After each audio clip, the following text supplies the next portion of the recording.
Hey, Andrés Barret desde Santiago de Chile, bienvenidos de vuelta a mi canal. Estoy trabajando en nuevos proyectos y obviamente les vengo a traer nuevos tips.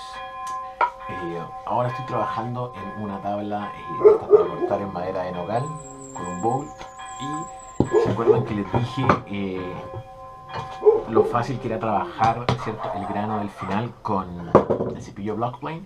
Bueno, a esto es lo que me refería. Probablemente lo que has hecho cuando has trabajado, ¿cierto?, la madera cabe grano al final. Les voy a mover la cámara para que vean lo que estoy hablando.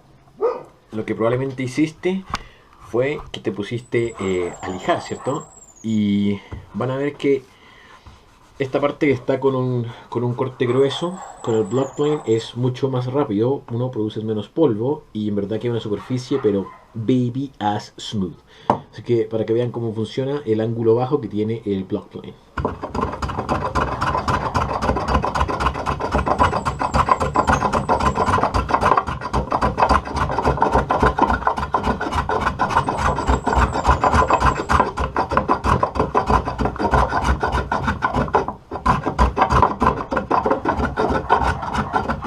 Miren, solo con esas pasadas ya hemos corregido casi todo, ¿cierto? Esas marcas del corte en el grano, ¿cierto? Del extremo, que es de lo generalmente más difícil que trabajar, pero con el block plane, con ese ángulo bajo que viene como les contaba, es un ángulo excelente para atacar este ángulo. Y miren, con unas pocas pasadas ya he logrado, voy a mover la cámara para que lo vean, he logrado un excelente acabado.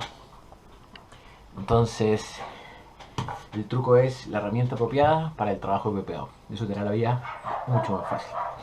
Bueno, de lo otro que les quería hablar hoy día es un truco que se hace de hecho en los muebles antiguos. De hecho, cuando tú visitas, o sea, cuando te pones a hacer muebles y ya te gusta todo el tema de los muebles y vas a casa de amigos que tienen muebles antiguos y te empiezas así como mirar y la gente así como piensa que uno quiere intrusiar los cajones, pero no, uno quiere ver cómo están hechas las uniones de los cajones, cierto, el ensamble con la de Milano, los cajones que se hacían hechos antiguos a mano, qué tipo de uniones antiguas habían, y te da lo mismo lo que encuentras, cierto, en el cajón de ese mueble. Entonces les quería mostrar, cierto, cómo hacer una unión en madera que es extremadamente durable, seguramente en muebles antiguos, por eso las uniones en muebles antiguos eran tan duraderas, y lo bueno de esta unión es que no se necesitan prensas. O sea, la gente que hacía muebles en la antigüedad muchas veces no tenían prensas de estas que se ven de comerciales, tremendas prensas de metal. Y, o sea, yo por ejemplo para ensamblar la caja del Nautilus, cuando pegué el cuerpo con la base, ocupé por lo menos 10 prensas. O sea, entre las prensas C de acero con los sargentos, para una cajita de este tamaño. Entonces imagínate las fábricas de muebles antiguas con esos muebles largos, esos ensambles largos. Había muchas uniones que simplemente no daba abasto tener tantas prensas. Entonces, una de las uniones más interesantes es esta unión, ¿cierto? Que es la unión de tendón, ¿cierto? Y lo que les voy a enseñar es hacer esta unión, ¿cierto? Pero que tiene un truco. Es una unión muy resistente que no necesita prensas y funciona increíble. Aprovecho de mostrarles. Es el día del padre, el acabado fue increíble. Mi viejo estaba pero emocionadísimo con su caja de Nautilus. Aquí ya la pueden ver, cierto, cómo estaba presentado. El Nautilus no se mueve. Todavía creo que le puedo dar unas manitos más de acabado, pero mi viejo, de hecho, hoy día es sábado, o sea, perdón, domingo, mañana es lunes feriado. Y mi viejo en este momento está en el living revisando unos libros de conchas naturales y de la serie Fibonacci, porque ahora que se siente el fin de semana y ve la caja con el Nautilus, anda motivado para de vuelta a estudiar sus matemáticas que le gustan. Entonces, misión cumplida, estaba pero muy emocionado con la caja. Entonces lo logré motivar para que se pusiera a estudiar lo que le gusta, que son matemáticas. Bueno, así que, pero vamos a la unión sin prensas, que es lo que están esperando. Esta unión yo la aprendí cuando fabriqué mi banco de trabajo. La cubierta de mi banco de trabajo la tengo ensamblada exactamente con esto. Obviamente esta, como es una pieza más chica, va a tener un solo pasador de madera. O sea, es como, imagínense como un tarugo, pero tiene un truco. Entonces, de hecho, la cubierta de mi banco la tengo ensamblada así. Y lo bueno de esta unión es que una, no necesitas pegamento. Yo igual, por ejemplo, si lo haces con esta unión para los muebles, aparte si le pones pegamento, o sea, esa unión, te digo que esa cuestión no se va a mover nunca más. Las uniones que se hacen ahora con tarugos de madera funcionan bien, pero cuando usas solamente la unión de tarugo, lo que está funcionando básicamente ahí es el pegamento del tarugo. Y eventualmente ese pegamento se cristaliza con el tiempo y al final siempre, no sé si te ha pasado que tienes un mueble con un tarugo que se termina soltando y se termina pegando y tienes que volver a pegarlo. Entonces esta es una unión que funciona muy bien porque es una unión que funciona mecánicamente muy bien y si aparte le pones pegamento, o sea, es una unión pero extremadamente fuerte. Entonces, bueno, para hacer esto, lo que hice, ¿cierto? Corté, ¿cierto? El tendón. Y aquí donde decía yo que viene muy a mano, ¿cierto? El shoulder plane y el block plane. Porque como saben, ahora que el cuchillo, ¿cierto? La cuchilla, el filo va a lo largo, al ancho completo del cepillo. Esto es lo que me permite trabajar, ¿cierto? Ajustar, ¿cierto? Sacar pedacitos muy pequeños en el borde para ir haciendo los últimos ajustes cuando esto todavía está, ¿cierto? Que no entra, después de hacer, ¿cierto? El sacado acá en la madera. Entonces cuando todavía está muy apretado, ese ajuste último que se hace, es muy fácil hacerlo con el shoulder plane, ¿cierto? Para el borde. Y cuando lo giras en este sentido, ¿cierto? Puedes trabajar, ¿cierto? Esta parte de acá. Esta también viene con un ángulo más bajo que los cepillos normales. Entonces es fácil trabajar, ¿cierto? Ese grano final como perforado, ¿cierto? Ahí tengo perforado con 6 milímetros. Este es un tarugo de estos largos que estaban acá de 6 milímetros. Y lo único que he hecho es sacarle punta. Entonces lo que vamos a hacer es que esto ya está así como, si se fijan, quiere un ensamble bastante bueno, ¿cierto? Simplemente a mano, no está con nada. Entonces ahora que está bien ensamblado, lo que voy a hacer es marcar el centro en el tendón abajo. Para lo cual estoy usando la broca de 6 milímetros, que es de la cual estoy haciendo el tendón. Entonces estoy apretando bien para saber dónde va a estar y simplemente le voy a dar un golpecito para marcar el centro. Entonces, como pueden ver, ahí está marcado donde debería estar el centro. El truco de esta unión es muy simple y les va a transformar la forma en que hacen muebles. Una, porque como te digo, no necesitas prensas, sobre todo si haces las uniones para las partes más largas, puedes usar las prensas para las partes más cortas. Y para las uniones, ¿cierto? Los largueros, ¿cierto? Muebles más largos, con esta unión no necesitas las prensas. Tienes que preocupar obviamente que esto sí quede cuadrado para que se vea una unión bonita. Entonces, muy bien. Tenemos marcado ahí el centro, ¿cierto? Entonces ahora el truco es la perforación que le voy a hacer. Esta no la voy a hacer ahí. La vamos a desplazar unos milímetros más hacia el hombro. La unión típica para muebles normales, la perforación 6 milímetros funciona muy bien. Y la perforación generalmente desde la pieza que vas a ensamblar, desde el borde hacia adentro, entre unos 10 y 12 milímetros funciona muy bien. 10 milímetros para piezas más pequeñas como muebles y 12 milímetros para, por ejemplo, o incluso más, dependiendo si es una pieza demasiado grande, para un banco de trabajo o puertas grandes o ventanas grandes. Esa es más o menos la regla.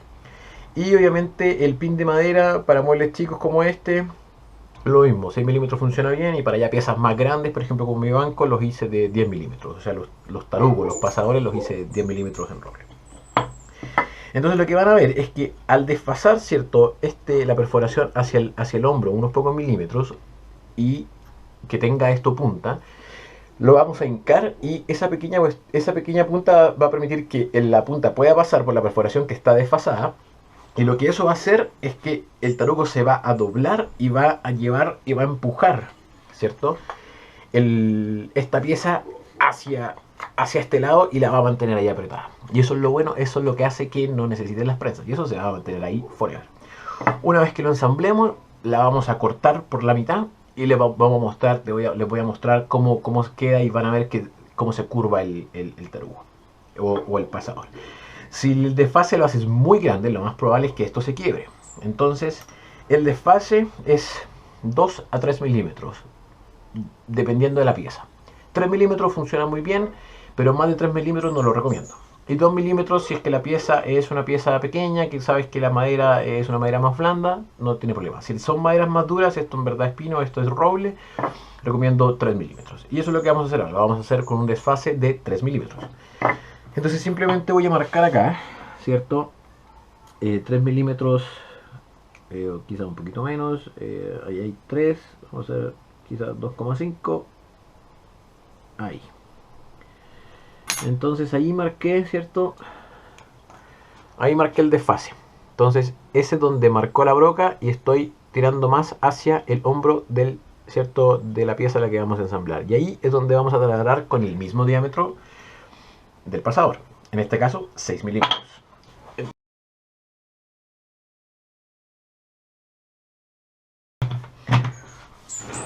Y listo. Entonces tenemos ya perforado, ¿cierto? Elimino cualquier cierto desgarro de madera que se provoque. Y entonces ahora, ¿cierto? Lo tenemos ahí. Entonces, obviamente, no sé si se alcanzará a ver ahí, pero obviamente no se alcanza a pasar bien, ¿cierto? Y por eso hay que sacarle punta para que la punta alcance a entrar por ese pequeño desfase que tiene. Entonces ahora simplemente, ¿cierto? Simplemente lo único que tienes que hacer, voy a girar la cámara para abajo, no sé si estarán viendo bien. Entonces ahora, una vez que ya está esto ahí, lo único que vamos a hacer es que vamos a golpear para pasar el pasador. Entonces primero vamos a avanzar así nomás. Entonces eso lo que va a hacer es que está empujando, ¿cierto? Fíjense que ya está casi al otro lado. Y esto ya, pero va a quedar extremadamente fijo.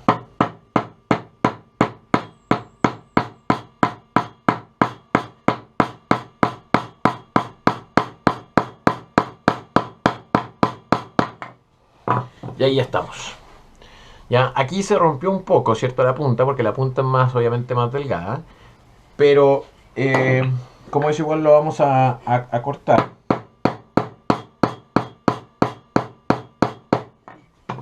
¿Cierto? Entonces, no tiene problema. Y ahí queda. Entonces, si se fijan, por eso les decía, si el pasador es muy, si el desfase es muy grande, esto no funciona. Entonces, esto queda, pero... Y si aparte de esto le pones, obviamente, pegamento, queda aún más increíble. Y así lo vieron. Prensas, ninguna. Unión, extremadamente fuerte. Y si aún le pones pegamento, esto funciona increíble. Para piezas chicas como esta, obviamente le estoy poniendo un pasador. Si la pieza fuera mucho más grande, seguramente le pondría dos pasadores, los dos desfasados. Y lo que haces es que entra, ¿cierto?, la madera con una pieza de metal, ¿cierto?, encajas y giras para que se fije. Y ahí pones un pasador, ¿cierto? Lo golpeas, sacas ese y ahí ya después pones el otro. Entonces lo que... Y listo, queda una unión de verdad muy bonita.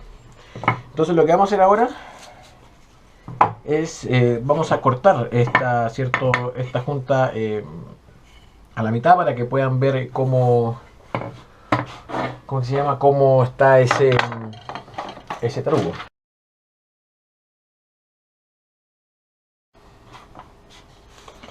Ya, entonces, como pueden ver, ahí la acabo de cortar, ¿cierto?, a la mitad. Ahí está la parte... o sea, bueno, lo corté en verdad menos a la mitad para que la hoja de la circular no me cortara tanto y se pudiera ver. Entonces este pasador lo descartamos y ahí lo pueden ver. Ahí se ve claramente, ¿cierto?, cómo el pasador, ¿cierto?, se dobla y hace que, ¿cierto?, que agarre y arrastre, ¿cierto?, la pieza para acá, haciendo que tenga una unión de tope muy buena. Y lo mismo, si a esto aparte le pones cola fría, esto queda pero forever y te va a quedar la unión de esos muebles que de antaño, por generaciones, el mueble está bien cuidado y esta unión no se despega pero absolutamente con nada. Miren ahí para que lo vean ver más de cerca. Bueno, voy a seguir trabajando en mi tabla de nogal, ya saben, soy Andrés Barnett, prove this message.